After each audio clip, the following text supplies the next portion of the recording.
Hello guys, welcome back to my channel. இன்றைக்கி நம்ம என்ன வீடியோ பார்க்க போகிறோம் அப்படின்னு பார்த்தீங்கன்னா, ரிஸ்க் டேக்கிங் பிஹேவியர் அப்படின்னா என்ன அப்படின்னு சொல்லிட்டு அதை பற்றின டீட்டெயில்டான சம்மரி தான் பார்க்க போகிறேன். அண்ட் சம்மரி பார்க்குறதுக்கு முன்னாடி நம்ம சேனலில் இது வரைக்கும் சப்ஸ்கிரைப் பண்ணாதவங்க மறக்காமல் சப்ஸ்கிரைப் பண்ணிக்கோங்க. அண்ட் பக்கத்தில் உள்ள பெல் ஐக்கானையும் கிளிக் பண்ணிக்கோங்க.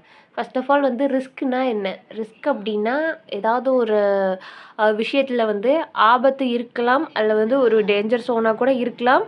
அது பண்ணோம் அப்படின்னா ஒருவேளை நமக்கு பெனிஃபிட்டும் கிடைக்கலாம், அதே நேரத்தில் நமக்கு அது ரிஸ்க்காகவும் முடியலாம். இந்த பக்கமும் போகலாம், ஒரு பாசிட்டிவாகவும் நடக்கலாம், ஒரு நெகட்டிவாகவும் நடக்கலாம். ஸோ அதனால் நம்ம ரிஸ்க் எடுக்கிறதுக்கு எல்லாருமே யோசிப்பாங்க. ஸோ நம்ம அப்படிப்பட்ட ரிஸ்க்கை எப்படி எடுக்கணும் அப்படிங்கிறத பற்றி தான் நம்ம இன்றைக்கி பார்க்க போகிறோம்.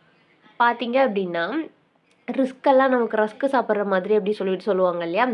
அதே மாதிரி தான் ஒரு ஆண்டர்ப்ரனராக இருந்தாங்க அப்படின்னா கண்டிப்பான முறையில் அவங்க அவங்கள்ட்ட ரிஸ்க் டேக்கிங் பிஹேவியர் இருக்கணும்னு சொல்கிறாங்க. Risk taking behaviour refers to the action or decision that involve exposure to a potential harm or loss in a pursuit or desired outcome. நான் சொன்ன மாதிரி தான். இப்போ ஒரு ரிஸ்க்கை நம்ம எடுத்துட்டோம் அப்படின்னா யோசிச்சுட்டு நம்ம ஒரு ரிஸ்க் எடுத்திருக்கோம். அந்த ரிஸ்க்கோட ஆக்ஷன் நமக்கு எப்படி இருக்கும் அப்படின்னு பார்த்தீங்கன்னா, ஒன்று நமக்கு ஏதாவது லாஸ் ஆகலாம், இல்லை அப்படின்னா பொட்டென்ஷியலாக ஏதாவது நமக்கு ஹார்ம் ஆகலாம். அட் த சேம் டைம் அது நமக்கு பாசிட்டிவாகவும் நல்ல ஒரு குட் ரிசல்ட்ஸ் கொடுக்கறதுக்கு நிறைய சான்சஸ் இருக்குது. ரிஸ்க் எடுக்காமல் நம்ம லைஃப்பில் நெக்ஸ்ட் ஸ்டெப்புக்கு மூவ் ஆகவே முடியாது. அப்படி பண்ணால் நம்ம ரிஸ்க் எடுத்தோன்னே இப்படி ஆகிடும் அப்படின்னு சொல்லி நம்ம பயந்துக்கிட்டே சேம் லெவலில் இருந்தோன்னா நம்மளால் நெக்ஸ்ட் லெவலுக்கு மூவ் ஆன் ஆக முடியாது. நம்மளோட லைஃப்பில் ஒரு க்ரோத் இருக்காதுன்னு சொல்கிறாங்க.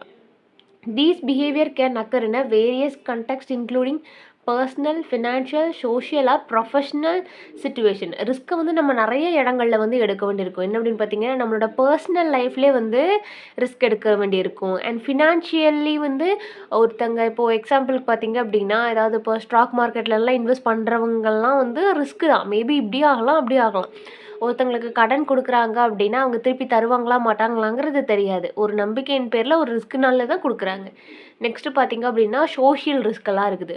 அண்ட் ப்ரொஃபஷ்னல் சிச்சுவேஷன்லேயும் ஏதாவது ஒரு ப்ராஜெக்ட் ஏதாவது சைன் பண்ணுறாங்க, இல்லை ஏதாவது ஒரு டெண்டர் கோட் பண்ணணும் அப்படின்னா அதுலேயுமே நிறைய ரிஸ்க் இருக்குதுன்னு சொல்கிறாங்க. While taking risk is sometime necessary for growth and success. நம்ம சம்டைம் நெசசரியாக ரிஸ்க் எடுத்தே ஆகணும். எதுக்காக அப்படின்னு பார்த்தீங்கன்னா, நம்மளோட சிச்சுவேஷன்லேருந்து நம்ம லைஃப்பில் நமக்குன்னு ஒரு க்ரோத் இருக்கணும் அப்படின்னா, ஒரு சக்ஸஸ் நம்ம பார்க்கணும் அப்படின்னா ரிஸ்க் எடுத்தால் மட்டும்தான் முடியும். இல்லை அப்படின்னா நம்மளால் நெக்ஸ்ட் ஸ்டெப்புக்கு மூவ் ஆக முடியாதுன்னு சொல்கிறாங்க. It can also lead to negative consequence depending on the nature and management of risk. அது நெகட்டிவாகவும் மாறலாம், நமக்கு அட் த சேம் டைம் பாசிட்டிவாகவும் ரிசல்ட் கொடுக்கலாம். எப்போ அப்படின்னு பார்த்தீங்க அப்படின்னா அதோட நேச்சரை டிபெண்ட் பண்ணி இருக்குது. அண்ட் நம்ம அந்த ரிஸ்க்கை நம்ம எப்படி மேனேஜ் பண்ணுறோம் அப்படிங்கிறத பொறுத்தும் இருக்குது. நம்ம ஒரு ரிஸ்க்கை எப்படி மேனேஜ் பண்ணுறோம் அண்ட் அந்த ரிஸ்க்கோட நேச்சர் என்ன அப்படிங்கிறத பொறுத்து ரிஸ்க் நமக்கு எந்த மாதிரியான ரிசல்ட்டை கொடுக்க போகுது அப்படிங்கிறது நமக்கு தெரிஞ்சிடும்.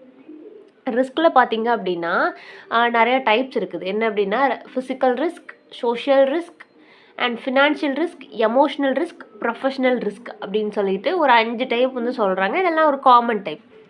ஃபிசிக்கல் ரிஸ்க் அப்படின்னா engaging in activities that pose physical danger such as extreme sports or riskless driving.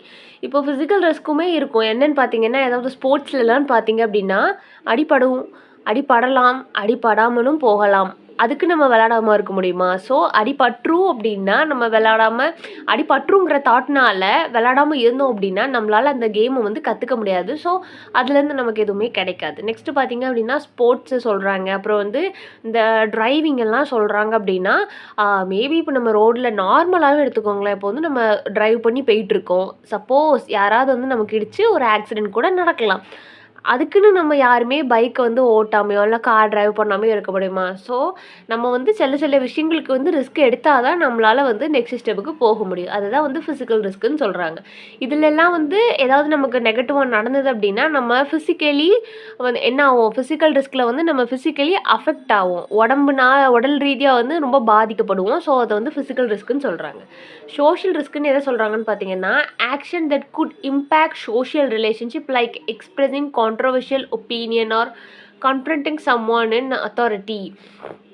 Social risk அப்படின்னா, இப்போ வந்து ஏதாவது ஒரு ஒரு ஹையர் அத்தாரிட்டி இருக்காங்க. அவங்கள வந்து நம்ம கொஸ்டின் பண்றோம் அப்படின்னா, அதனுடைய பின்விளைவுகள் எப்படி இருக்கும் அப்படிங்கிறது தெரியாம நம்ம பண்ணிருவோம். பட் அது வந்து பாசிட்டிவாவும் இருக்கலாம், நெகட்டிவாவும் இருக்கலாம்.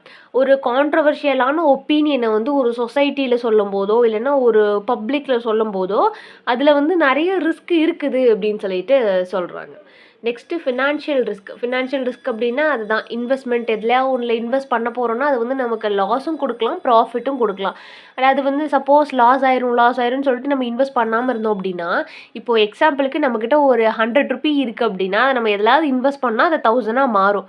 அது வந்து காலியாயிடும், இல்ல அப்டின்னா எனக்கு லாஸ் ஆயிரும் அப்டின்னு சொன்னோம்னா, அந்த ₹100லேருந்து நம்மளோட தேவைக்கு வந்து எடுத்து செலவு பண்ணிட்டு அது 0வா தான் மாறுமே தவிர, அது வந்து 1000ஆ மாறாது. ஸோ ஃபினான்ஷியலி ரிஸ்க் வந்து குட் அப்படின்னு சொல்றாங்க. கேம்பிளிங்ல ரிஸ்க் இருக்கு. கேம்பிளிங் அப்படின்னா சூதாட்டம் சொல்லுவாங்க இல்லையா?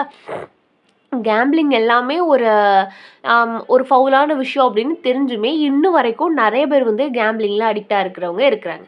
அண்ட் ஸ்டார்ட்டிங் பிசினஸ் வந்து இப்போ ஒரு ஸ்டார்ட் அப் பிசினஸ் பண்றோம். அது வந்து சக்சஸ் ஆகுமா? ஃபெயிலியர் ஆகுமா? அப்படிங்கிறது தெரியாது.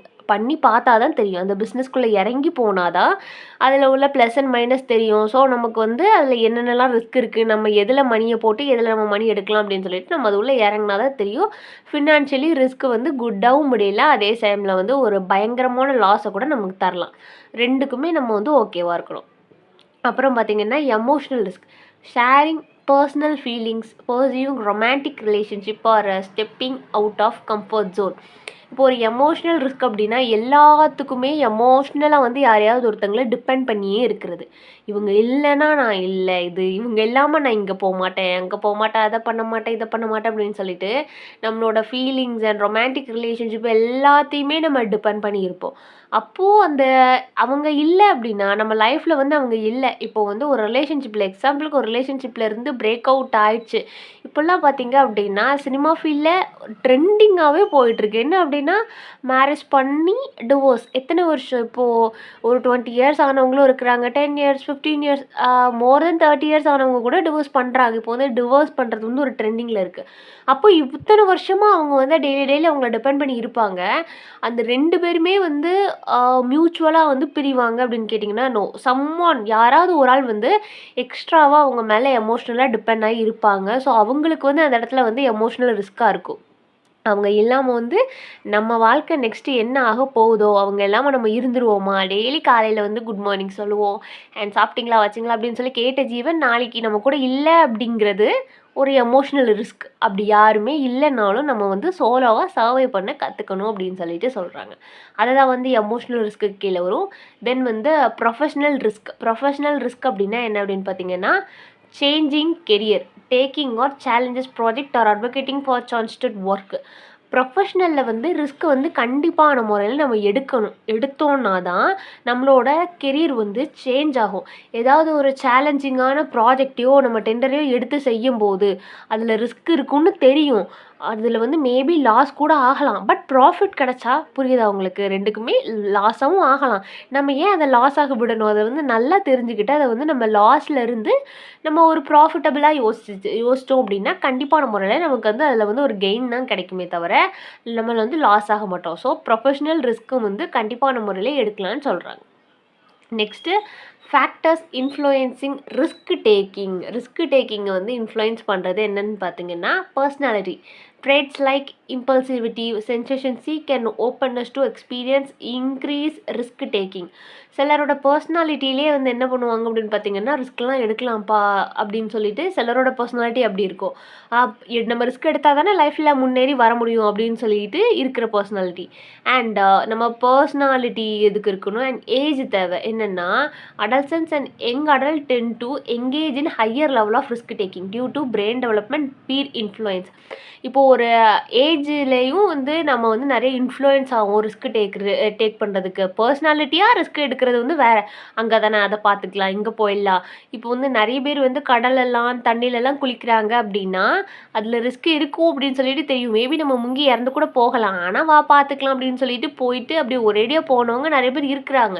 அதே மாதிரி உள்ளது பர்சனாலிட்டி அண்ட் ஏஜ் அப்படின்னு பார்த்தீங்கன்னா, ஒரு அடல்ட் டீனேஜ் அந்த அடல்ட்ஹுட்லலாம் வந்து ரோட்டில் பார்த்தீங்கன்னா பைக்கை வந்து திருக்குன்னு சொல்லி திருக்கிட்டு இருப்பாங்க. அந்த டைமிங்கில் வந்து ரோட்டில் போகிறவங்க வரவங்கலாம் ஏசிட்டு கூட போவாங்க அவங்கள. ஆக்சிடெண்ட்டாக இப்படிலாம் போனால் எங்கேயாவது விழுந்து சாக தான் போகிறோம் அப்படின்னு சொல்லிட்டுலாம் சொல்லுவாங்க. ஸோ அதே மாதிரியான ஏஜில் வந்து நமக்காகவே வந்து ஒரு ரிஸ்க் எடுக்கிறது வந்து இருக்கும்னு சொல்கிறாங்க. அந்த வயசில் நமக்கு வந்து ஒரு கண்மூடித்தனமான தைரியம் இருக்கும். அந்த தைரியத்தில் வந்து நம்ம ரிஸ்க் எல்லாமே வந்து ஈஸியாக எடுப்பாங்க. எடுத்துகிட்டு போயிட்டே இருப்பாங்க. அவங்க பிரெயின் வந்து இது வந்து தப்பு, இது சரி அப்படின்னு சொல்லிட்டு பிரித்து பார்க்க தெரியாத வயசில் வந்து ரிஸ்க் எடுக்கிறதுக்கு வந்து யோசிக்க மாட்டாங்கன்னு சொல்கிறாங்க. நெக்ஸ்ட்டு என்விரான்மெண்ட்டில் வந்து cultural norms, peer pressure and family dynamics play a significant role. இப்போது ஒரு ரிஸ்க் எடுத்தே ஆகணும் அப்படின்னா நம்ம வந்து ஒரு ரிஸ்க் எடுக்கணும்னா ஃபேமிலி சிச்சுவேஷனுக்காக நம்மளை சுற்றி உள்ள என்விரான்மெண்ட்டு எல்லாமே வந்து இதுக்கு வந்து ஒரு முக்கியமான காரணம்னு சொல்கிறாங்க. அதில் வந்து நம்மளோட கல்ச்சர் அண்ட் ஏதாவது ப்ரெஷர் அண்ட் ஃபேமிலி டைனமிக்ஸ்.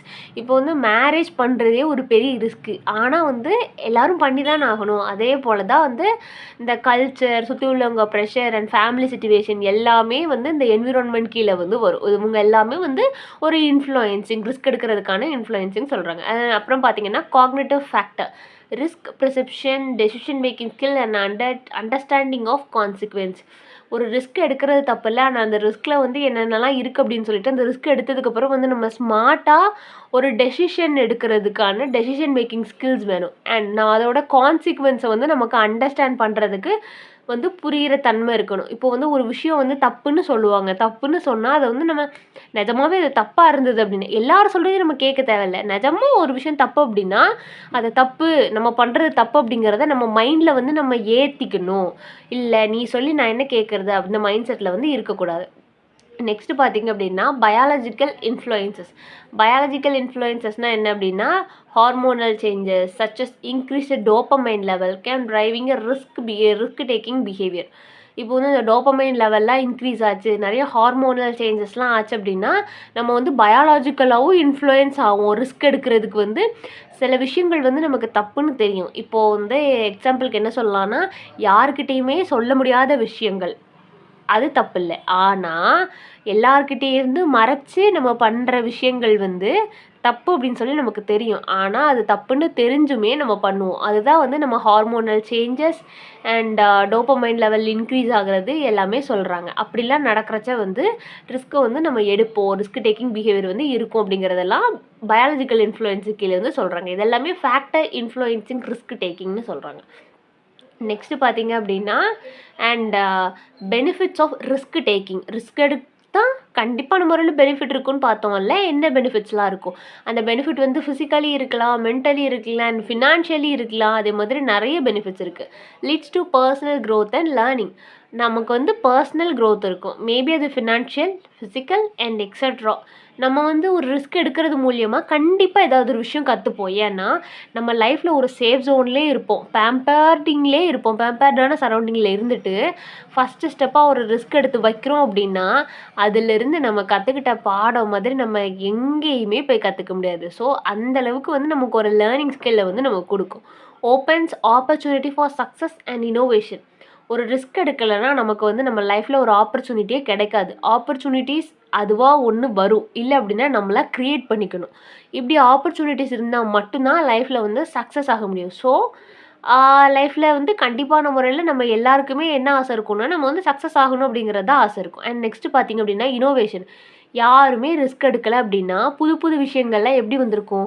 இந்த கரண்ட் எப்படி கண்டுபிடிச்சிருப்பாங்க? அண்ட் அது மட்டும் இல்லாமல் இப்போது gravity force and bulb, electricity இதெல்லாமே ஒரு இனோவேஷனே இருந்திருக்காது. ஏன் அப்படின்னா அவங்களாம் ரிஸ்க் எடுக்கலை. இது பண்ணால் அது ஆகிடும் அப்படின்னு சொல்லிட்டு அவங்க யோசித்தாங்க அப்படின்னா அது நம்ம ஃபெயிலியர் தான் ஆகும். அதில் ஓகே நம்ம ரிஸ்க் எடுத்து பண்ணி பார்க்கலாம் அப்படின்னு சொல்ல போய் தான் அவங்க வந்து சக்ஸஸ் ஆவாங்க. ஸோ இனோவேஷன் வந்து கிடைக்கும். இப்போது ஒரு சின்ன எக்ஸாம்பிள் சொல்லணும் அப்படின்னா முதல்ல நார்மலாக தோசை ஊற்றுறாங்க. அண்ட் அந்த தோசையிலேருந்து வந்து ஒரு முட்டை தோசை, ஆனியன் தோசை வந்து எப்படி வந்திருக்கும்? யாராவது ஒருத்தவங்க வந்து ஒரு ரிஸ்க் எடுத்து ட்ரை பண்ணியிருப்பாங்க. இது எப்படி தோசையும் எக்கும் வந்து எப்படி ஒரு காம்பினேஷனாக இருக்கணும் அன்னைக்கு யாராவது யோசிச்சிருந்தாங்கன்னா இன்றைக்கி வந்து நம்ம முட்டை தோசை வந்து சாப்பிட்ருக்க முடியாது. அப்போது ஒரு சின்ன லெவல்லையோ பெரிய லெவல்லையோ கண்டிப்பான முறையில் வந்து ரிஸ்க் எடுத்தால் கண்டிப்பாக வந்து ஒரு இனோவேஷன் இருக்கும்னு சொல்கிறாங்க. Build reliance and confidence. ஒரு ரிஸ்க் எடுக்கிறோம், அந்த ரிஸ்கில் வந்து நமக்கு வந்து ஒரு ரிலையன்ஸும் ஒரு கான்ஃபிடென்ஸும் வந்து பில்டப் ஆகும்னு சொல்கிறாங்க. அந்த ரிஸ்கில் வந்து நம்ம ஜெயிச்சிட்டோம்னா ஆட்டோமேட்டிக்காக வந்து பரவாயில்ல, நம்ம வந்து சர்வைவ் ஆகிட்டோம் அப்படின்னு சொல்லிட்டு ஒரு கான்ஃபிடென்ஸ். அதே ரிஸ்கில் வந்து நம்ம தோத்துட்டோம்னா அது வந்து நமக்கு ஒரு லைஃப் லெசனாக இருக்கும். நெக்ஸ்ட்டு பார்த்திங்க அப்படின்னா பொட்டான்ஷியல் கான்சிக்வன்ஸ். எந்த அளவுக்கு பெனிஃபிட்ஸ் இருக்கோ அந்தளவுக்கு கான்சிக்வன்ஸ் இருக்கும்ல. ஃபிசிக்கல் ஹார்ம் ஆர் இன்ஜுரி நடக்கலாம். ஏன்னா ஃபிசிக்கல் ரிஸ்க் எடுக்கிறச்ச வந்து இதெல்லாம் நடக்கிறதுக்கு நிறைய வாய்ப்பு இருக்குது. ஃபினான்ஷியல் லாஸஸ் நடக்கலாம். ஏன்னா ஃபினான்ஷியல் ரிஸ்க் எடுக்கிறம்போது மொத்த பணத்தையும் கொண்டு ஒரு பிஸ்னஸில் போடலாம். அந்த பிஸ்னஸ் வந்து சுத்தமாக வந்து ஓடாமல் அது வந்து லாஸ் ஆகலாம். அதையுமே வந்து ஃபினான்ஷியல் லாஸும் ஆகலாம், ப்ராஃபிட்டும் கிடைக்கலாம். ரெண்டுக்குமே நம்ம வந்து தயாராக இருக்கணும். Damage your relationship or reputation. எமோஷ்னலாக வந்து நம்ம ஒருத்தவங்களோட கனெக்டாக இருக்கிறது நம்மளோட ரிலேஷன்ஷிப்பே வந்து டேமேஜ் பண்ணுறதுக்கு கூட வாய்ப்பு இருக்குது. எல்லாத்துலேயுமே எமோஷன் கனெக்ஷனுங்கிறது வந்து எல்லாருக்குமே பிடிக்குமா, எல்லாருக்குமே செட் ஆகுமான்னு கேட்டிங்கன்னா நோ. ஸோ அந்த ரிலேஷன்ஷிப்பே வந்து அதை டேமேஜ் பண்ணுறதுக்கு கூட சான்ஸ் இருக்குது. Emotional stress R regret. நம்ம வந்து இப்போது அந்த ரிஸ்க் எடுக்கிறது மூலியமாக ஒரு எமோஷ்னல் ஸ்ட்ரெஸ் ஆகலாம். ஏன் அப்படின்னா பைசா கையில் வந்து பணம் லாஸ் ஆயிடுச்சு, நம்ம ஃபிசிக்கலி ரொம்ப வீக்காக இருக்கோம், மென்டலி நம்மளோட மென்டாரோ நம்மளோட ரிலேஷன்ஷிப் லைஃப் பார்ட்னரோ வந்து நம்ம கூட இல்லை அப்படிங்கிறப்போ கண்டிப்பான முறையில் ஒரு எமோஷ்னல் ஸ்ட்ரெஸ்ஸுக்கு வந்து நம்ம தள்ளப்படுவோம். நம்ம வந்து எமோஷ்னல் ஸ்ட்ரெஸ்ஸு டிப்ரெஷனில் தான் போய் இருப்போம்னு சொல்கிறாங்க. அண்ட் பார்த்திங்க அப்படின்னா மேனேஜிங் ரிஸ்க் டேக்கிங் பிஹேவியர். நமக்கு வந்து ஒரு ரிஸ்க் டேக்கிங் பிஹேவியர் இருக்குது அப்படின்னா அதை எப்படி மேனேஜ் பண்ணணும், ஒரு ரிஸ்க் எடுக்கிறதுக்கு முன்னாடி நம்ம வந்து அதை எப்படி மேனேஜ் பண்ணணும் அப்படின்னு சொல்லி பார்க்கலாம். Awareness, recognising personal tendency towards risk. நமக்கு வந்து அந்த ரிஸ்க்கை பற்றின ஒரு அவேர்னஸ் இருக்கணும். ஒரு பிஸ்னஸ் பண்ண போகிறோம்னா அந்த பிஸ்னஸை பற்றின ஒரு அவேர்னஸ் இருந்தால் மட்டும்தான் நம்ம வந்து அதில் வந்து ரிஸ்க் எடுக்க முடியும். இல்லை ஒன்றுமே தெரியாது ஆனால் நான் வந்து அதை செய்ய போகிறேன் அப்படின்னு சொல்கிறது வந்து அதுக்கு வந்து பாசிபிலிட்டி இல்லை. ஏன் அப்படின்னா ஒரு தெரியாத விஷயத்தில் வந்து ரிஸ்க் அதிகம். அதே நேரத்தில் வந்து நம்ம அந்த விஷயங்களை கொஞ்சம் தெரிஞ்சுட்டு கீழேருந்து மேலே போனோன்னா அதில் வந்து ரிஸ்க் கம்மின்னு சொல்கிறாங்க. ரிஸ்க் அசஸ்மெண்ட் அப்படின்னா ரிஸ்க்கை வந்து நம்மளே அசஸ் பண்ண தெரிஞ்சிருக்கணும். இப்படி பண்ணோம் அப்படின்னா ஒரு ஆண்டர்பிரினர்கிட்ட வந்து நம்ம இந்த ஸ்கில் எல்லாமே பார்க்கலாம்.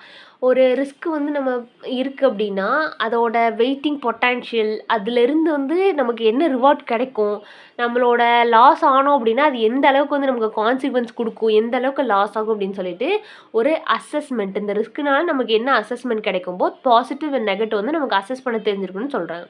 ப்ரிப்பரேஷன். எதுக்காக ப்ரிப்பேர் அப்படின்னா இப்போது வந்து ஒரு ரிஸ்க் எடுக்க போகிறோம், அதுக்கான சேஃப்டி மெஷர்ஸ் அண்டு பிளானிங் எல்லாமே ப்ரீ பிளான் பண்ணதுக்கப்புறம் தான் வந்து ஒரு ரிஸ்க்கை எடுக்கணும்னு சொல்கிறாங்க. Self regulation, practice impulses control and delaying gratification. நம்ம வந்து நம்மளே வந்து செல்ஃபாக ரெகுலேட் பண்ணிக்கணும். ஒரு ரிஸ்க் எடுக்க போகிறோம் அப்படின்னா அந்த ரிஸ்க்குக்கு என்னென்னலாம் தேவை அப்படிங்கிறத ஃபஸ்ட்டு நம்ம செல்ஃபாக ரெகுலேட் பண்ணிக்கணும். பண்ணதுக்கப்புறம் தான் வந்து நெக்ஸ்ட் ஸ்டெப் வந்து நம்ம மூவ் ஆக முடியும். சப்போர்ட் சிஸ்டம்ஸ் அப்படின்னா seeking advice or guidance from trusted individual. நம்ம வந்து எல்லார்ட்டையும் வந்து அட்வைஸ் கேட்கணுமான்னு கேட்டிங்கன்னா நோ. ஆனால் அந்த ஃபீல்டில் வந்து ஒருத்தங்க ஆல்ரெடி ஷைன் ஆகிட்டு இருப்பாங்க இல்லையா, அவங்கள்ட்ட கைடன்ஸ் கேட்கலாம். அண்ட் நம்மகிட்ட வந்து ஒரு ட்ரஸ்ட்வர்தியான பர்சன் இருப்பாங்கல்ல, இவங்க வந்து நமக்கு நல்லது செய்வாங்கப்பா அப்படின்னு சொல்லிட்டு ஒரு ட்ரஸ்ட்வர்தியான பர்சன்ட்ட வந்து நம்ம அட்வைஸ் கேட்குறதுல தப்பு இல்லை. அதே டைமிங்கில் வந்து அந்த ஃபீல்டில் வந்து யாராவது ஒரு பீக்கில் இருந்தாங்க, அந்த விஷயத்தை பற்றி அவங்களுக்கு தெரியும் அப்படின்னா அவங்கள்ட்ட எல்லாம் அட்வைஸ் கேட்குறது தப்பே இல்லை. ஸோ யார்கிட்ட வேணால் அட்வைஸ் கேட்க வேண்டாம், ஆனால் கேட்க வேண்டியவங்கள்ட்ட நம்ம வந்து கண்டிப்பான முறையில் அட்வைஸ் கேட்குறதுல தப்பில்லை அப்படின்னு சொல்லிட்டு சொல்கிறாங்க. நெக்ஸ்ட்டு பார்த்திங்க அப்படின்னா நம்ம ஃபஸ்ட்டு என்னெல்லாம் பார்த்தோம் அப்படின்னா ரிஸ்க்கு டேக்கிங் பிஹேவியர் அப்படின்னு என்னென்னு பார்த்தோம். அண்ட் அதில் வந்து டைப்ஸ் பார்த்தோம், physical, social, financial, emotional, personal. அது எந்தெந்த மாதிரியான ரியாக்ஷன் நமக்கு கொடுக்குன்னு பார்த்தோம். அப்புறம் எப்படிலாம் வந்து ரிஸ்க் டேக்கிங்கை வந்து நமக்கு இன்ஃப்ளூயன்ஸ் பண்ணும் அப்படின்னு சொல்லி பார்த்தோம். நெக்ஸ்ட்டு பார்த்திங்க அப்படின்னா அதோட பெனிஃபிட்ஸ் என்ன, அட்வான்டேஜஸ் என்ன, டிஸ்அட்வான்டேஜஸ் என்னன்னு பார்த்தோம். அப்புறம் வந்து ரிஸ்க் டேக்கிங் பிஹேவியரை வந்து நம்ம எப்படி மேனேஜ் பண்ணணும் அப்படிங்கிறத பார்த்தோம். அண்ட் நான் சொல்ல வந்து எல்லாத்தையுமே நோட்ஸ் எடுத்து வச்சுருந்தீங்க அப்படின்னா உங்களுக்கு வந்து எக்ஸாமுக்கு யூஸ்ஃபுல்லாக இருக்கும். அண்ட் சம்மரியில் ஏதாவது டவுட் இருந்ததுன்னா மறக்காமல் கீழே கமெண்ட் பண்ணுங்கள். அண்ட் வேறு ஏதாவது போகும் நாவலுக்கு சம்மரி வேணும்னா அதையும் கீழே கேளுங்க. தேங்க்ஸ் ஃபார் வாட்சிங் and subscribe for more videos.